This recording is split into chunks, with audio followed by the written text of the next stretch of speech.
Food airdropped into Gaza as starvation deaths rise. July 24, 2025, Gaza City. Israel announced on Thursday that it has resumed airdrops of food into the Gaza Strip, as reports of deaths from starvation continue to rise amid the territory's deepening humanitarian catastrophe. The move comes as international pressure mounts on Israel to ease its blockade and facilitate urgent aid to civilians trapped in the besieged enclave. According to Israeli military sources, a series of humanitarian airdrops began earlier this week in coordination with international partners, including the United States and Jordan.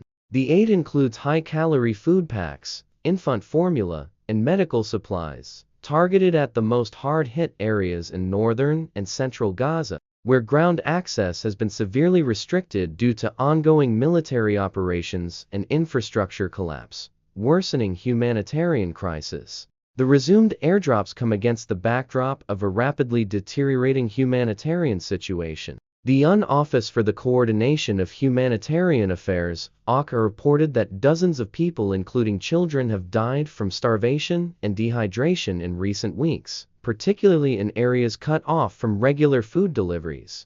"We are now documenting starvation-related deaths on a daily basis," said a spokesperson for Médecins Sans Frontières Doctors Without Borders.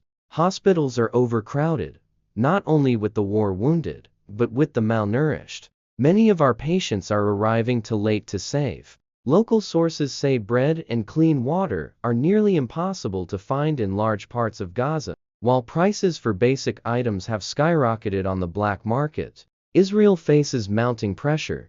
Israel's renewed airdrop campaign comes amid growing international condemnation over its handling of the humanitarian crisis in Gaza. While Israeli officials maintain that Hamas has obstructed ground deliveries of aid and commandeered supplies, human rights organizations have accused the Israeli government of collectively punishing the population. Regardless of who controls territory on the ground, Israel, as the occupying power, has a legal and moral obligation to ensure the basic welfare of civilians, said Kenneth Roth, former executive director of Human Rights Watch. The airdrops, while welcomed, are widely seen as insufficient to meet the scale of the crisis. Aid agencies stress that aerial deliveries are no substitute for full humanitarian access by land, which allows for far larger and more consistent deliveries.